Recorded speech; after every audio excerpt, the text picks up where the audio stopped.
Hello friends, hope you are well.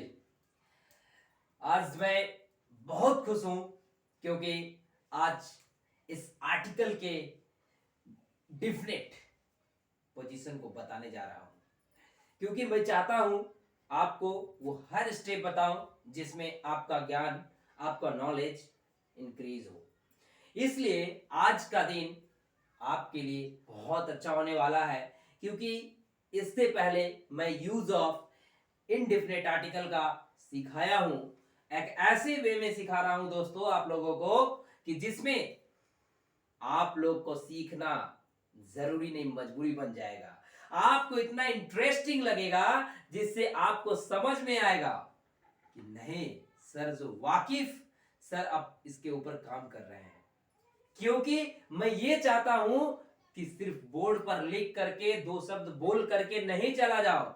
जब तक हमारे बताने का आपका फायदा नहीं होगा तो हमारी इस वीडियो का आपके कोई फायदा नहीं। तो इसी चीज को देखते हुए मैं वो हर एक चीज डिस्क्रिप्शन लिखता हूं दोस्तों, अपने तौर तरीके से, जिससे आपको समझने में बहुत सुविधा हो, ताकि आप भी कल दिन इसे समझकर अपने लाइफ में यूटिलाइज कीजिएगा और लोगों को जरूर बताइए। समझ रहे हैं? तो आज तो मैं आपका वही English trainer and motivator mister Rajinikanth आपके पास हाजिर है एक नए वीडियो के साथ। तो चलिए आज इस वीडियो को शुरू करते हैं, क्योंकि जैसा कि आप टाइटल देख रहे हैं, लिख चुका हूं आर्टिकल्स। बस वही आर्टिकल है दोस्तों, लेकिन पार्ट बाय पार्ट चल रहा है, क्योंकि मुझे आर्टिकल्स बोलने पे सिर्फ आर्टिकल का इंट्रोडक्शन चैप्टर नहीं होता है दोस्तों, बल्कि आर्टिकल्स में ऐसे बहुत सारे चैप्टर आ जाते हैं जिसको समझना जरूरी नहीं, मजबूरी बन जाता है। इसलिए मैंने आपको इस पार्ट 3 का वीडियो आपके पास लाया, क्योंकि हमें बताना है, आपको सिखाना है जरूरी। तो चलिए शुरू करते हैं। Use of definite articles D, देख रहे हैं ना, THED, देखिए ये दिया हुआ है THED, डिफिनिट आर्टिकल। क्योंकि इसके पहले मैंने आपको बताया था कि आर्टिकल दो टाइप्स के होते हैं। There are two types of articles, one is indefinite article and the other is definite article. तो यही डेफिनिट आर्टिकल को हम आज डिस्क्राइब करने जा रहे हैं। तो पहला, सबसे पहले हमें यह जानना होगा दोस्तों कि हम लोग ए एन का यूज सीख लिए हैं। ये एन का यूज कहां कहां होता है वो मैं इसके पहले वाले वीडियो में आपको बताया हूं, और आज मैं दी का प्रयोग, यूज ऑफ दी कहां कहां करेंगे, किस सिचुएशन में करेंगे, किस समय करेंगे, वो जरूरी है जानना। तो देखिए इसमें मैंने पॉइंट वाइज आपको बनाया हूं, आपको समझने में सुविधा होगा। मैं पॉइंट वाइज बनाने का यही रहता है ताकि मुझे भी याद रहे और आपको याद रखने में सुविधा हो। समझ रहे हैं? तो आज का ये फर्स्ट पॉइंट देखिए, जहां तक दिया गया है, when we refer to some particulars, persons, things, मतलब इसका कहने का मतलब यह हुआ दोस्तों कि द का प्रयोग हम उसी जगह पर करेंगे जब हम किसी पार्टिकुलर नाम को दर्शाते हैं, किसी एक ऐसा खास थिंग्स को दर्शाते हैं, उसके आगे हम दी का प्रयोग करते हैं। जैसे अब यह पार्टिकुलर क्या होता है, अब हमें यह समझना होता है कि सर पार्टिकुलर मतलब, पार्टिकुलर का मतलब एग्जैक्ट, जिसका कोई डबल नहीं हो, that will be unique feature in particular persons or things। उसमें सिर्फ एक ही होते हैं, उसका जुड़वा कोई नहीं होता है, वो पार्टिकुलर कहलाता है। तो कहीं ना कहीं ये जो देखिएगा फर्स्ट एग्जांपल मैं दिया हूं, ये देखिए, the girls of this school are very obedient, मैं अंडरलाइन किया हूं।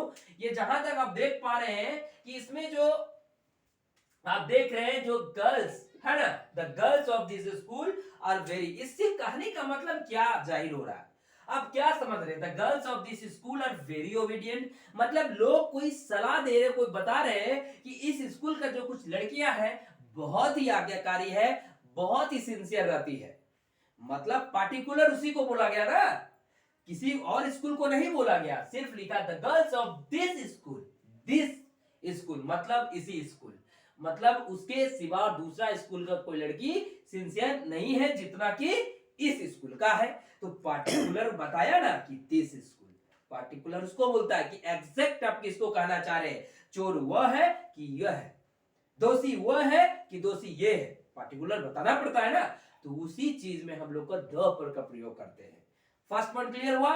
नेक्स्ट पॉइंट पर आते हैं। नेक्स्ट पॉइंट है आपका a singular noun to indicate a whole class. A singular noun, एक वचन नाउन, जैसा कि हमने आपको बताया नंबर चैप्टर में कि नंबर में सिंगुलर एंड प्लूरल होता है। तो ठीक सिंगुलर नाउन का मतलब भी बताया था आपको कि जहां से हमें एक जिनिस, एक थिंग्स का, एक ऐसा वस्तु का बोध हो जहां सिर्फ ओनली वन होता है ना। तो सिंगुलर नाउन हुआ तो उस जगह पे हमें द का प्रयोग करते हैं जहां पर होल नहीं होता। तो singular noun to indicate a whole class, एक ऐसा वस्तु, एक ऐसा थिंग्स, एक ऐसा नाउन जिसको बोलने के बाद हमारा उस पूरे जाति का बोध हो, उसे हम उसके प्रयोग में उसके पहले, उस वर्ड के पहले दी का प्रयोग करेंगे। ठीक है ना। जैसा कि देख पा रहे हैं आप, ये देखिए दी डॉग, दी रोज, है ना। तो डॉग्स, रोजेस भी किया जा सकता है। तो हमने ये प्लूरल है ना। डॉग अगर दी डॉग करने से हमें क्या होता है, ये पूरे जाति का, बहुत सारे कुत्तों का बोध होता है और ये पूरे कुत्ते की ही जाति को बोध होते हैं। जैसे दी रोज लिखे तो रोजेस, गुलाब फूले बहुत सारी है, तो हम जब रोज द लगा दिए तो ये पूरी जाति का, है ना, होल क्लास, जैसा कि आप देव बता रहे हैं हम आपको, होल क्लास का बोध हो रहा है। समझ रहे हैं दोस्तों, द लगाने के बाद। ये हुआ दूसरा point clear. Third point clear में बताते हैं कि before the names of rivers, seas, oceans, mountain, बहुत सारे ऐसे हैं दोस्तों जिसमें हम लोग द का प्रयोग करते हैं, दी का प्रयोग करते हैं। हम दी क्यों बोलते हैं दोस्तों, पता है? हमारा एक रीजन है, दी हम इसलिए बोलते हैं क्योंकि वोवेल से आने वाले वर्ड जो होता है वोवेल का, उसके पहले हम लोग द का प्रयोग नहीं, दी का लगाते हैं, है ना। इस तरह से हम लोग के कॉन्सोनेंट में द बोलते हैं। तो चलिए, इसलिए ध्यान देना इस बात पे कि हमें before the names of rivers, seas मतलब नदियों के नाम बहुत सारे हैं, समुद्र के बहुत सारे नाम होते हैं, ओशियन सागर के नाम होते हैं, माउंटेन्स पर्वतों के बहुत सारे नाम होते हैं, ऐसे बहुत सारे थिंग्स, ऐसे बहुत सारे नाउन्स के आगे आपको क्या लगाना है, डेफिनेट आर्टिकल का यूज करना है। किसका यूज करना है? डेफिनेट आर्टिकल का यूज करना है। जैसे कि हम लिखे हैं यहां देखिए, द गंगा, द गंगेस नदी का नाम है, जैसा कि आपको पता है। नेक्स्ट है द थैम्स, थैम्स नदी का नाम है ना। समुद्र जैसा द वे ऑफ बंगाल, ये भी आपको पता होगा कि बंगाल में खाड़ी है जो बहुत बड़ा एक समुद्री इलाका जैसा देखने में लगता है, उसको द वे ऑफ बंगाल कहते हैं। मतलब ऐसे एक ऐसा नाउन्स नेम जहां की आपका यूनिक दिखे, जहां उसका कोई जुड़वा डबल ड्वेल नहीं हो। तो ये हुआ थर्ड पॉइंट। फोर्थ पॉइंट में क्या आता है? Before the names of newspapers and sacred books. मतलब ये देखिए, न्यूज़पेपर और सेक्रेड बुक, न्यूज़पेपर जैसा कि आपको भी पता है, हिंदी न्यूज़पेपर आते हैं, इंग्लिश न्यूज़पेपर आते हैं, the business time, the times of India, है ना, द टेलीग्राफ, ये सारे न्यूज़पेपर का नाम है दोस्तों। इंग्लिश न्यूज़पेपर जिसके आगे द का प्रयोग लगाते हैं क्योंकि ये मस्ट है, न्यूज़पेपर के आगे द मस्ट लगेगा क्योंकि that is a unique feature of that newspapers. And sacred book कहने का मतलब ये हुआ, सेक्रेड मतलब ऐसा माने ग्रंथ जो माने होली बुक्स जिसको हम लोग कह सकते हैं, पवित्र बुक्स। हर अपना जाति का एक बुक होता है ना। जैसे हर एक अपना अपना धर्म का बुक होता है, कुरान होता है, आपका रामायण होता है, गीता होती है ना। ये बहुत सारे क्रिश्चियंस लोगों की जो बाइबल होते हैं, तो ऐसे बहुत सेक्रेड बुक है जिसके आगे द का प्रयोग करते हैं, है ना। क्यों?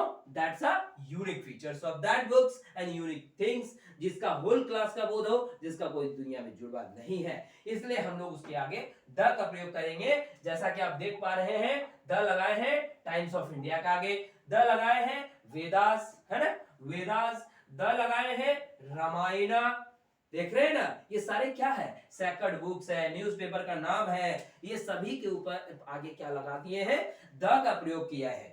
नेक्स्ट लास्ट पॉइंट पर आते हैं दोस्तों, क्योंकि देखिए, before and adjectives, directions names of races. अब आते हैं कुछ ऐसे वर्ड भी होते हैं, कुछ ऐसे शब्द भी होते हैं दोस्तों जो एडजेक्टिव होते हैं, उसके आगे द का प्रयोग करते हैं। लाइक बेस्ट, बेस्ट का बेस्ट अपने आप में एडजेक्टिव है, बेस्ट बहुत कुछ बोल करके चला जा रहा है हम लोगों को, समझ रहे हैं ना। तो बेस्ट हमारा एडजेक्टिव है। फिर क्या बोल रहा है, डायरेक्शन, पहला तो एडजेक्टिव बोला, फिर बोल रहा डायरेक्शन में भी आप इस्तेमाल कर सकते हैं, किसका, द का, इंडेफिनिट नहीं सॉरी डिफिनिट आर्टिकल का। फिर बोल रहा नेम्स ऑफ रेसेस, डायरेक्शन मतलब क्या हुआ, ईस्ट वेस्ट नॉर्थ साउथ, हमारा जो दिशा है, हमारी जो डायरेक्शंस है ना, तो वो उसमें आप इस्तेमाल कर सकते हैं द का प्रयोग। उसके बाद नेम्स ऑफ रेसेस, तो नेम्स ऑफ रेसेस का मतलब हो गया क्या, कास्टिसिज्म, धर्म, बहुत सारे ऐसा धर्म है जिसके आगे आप लगा सकते हैं, the Muslim, the Hindu, the Christian, the French, जैसा कि हम लिख रहे हैं, देखिए लिखा हुआ है द बेस्ट बुक्स, बुक का एग्जांपल है बेस्ट बुक, बुक कैसा है, बेस्ट है, द बेस्ट क्या है, एडजेक्टिव है, द लगाए, उसके आगे देखिए द लगाए हैं।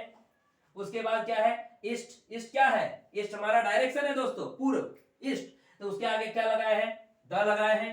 उसके देखिए उसके बाद क्या लिखे, द हिंदू, हिंदू क्या है, हिंदू क्या है, क्या है, कास्ट है, तो उसके आगे क्या लगाए हैं, द लगाए हैं। उसके आगे देखिए फिर नेक्स्ट अब लिखे द का प्रयोग किसमें किया, फ्रेंच, फ्रेंच क्या है, जो फ्रांस में रहने वाले लोगों को है।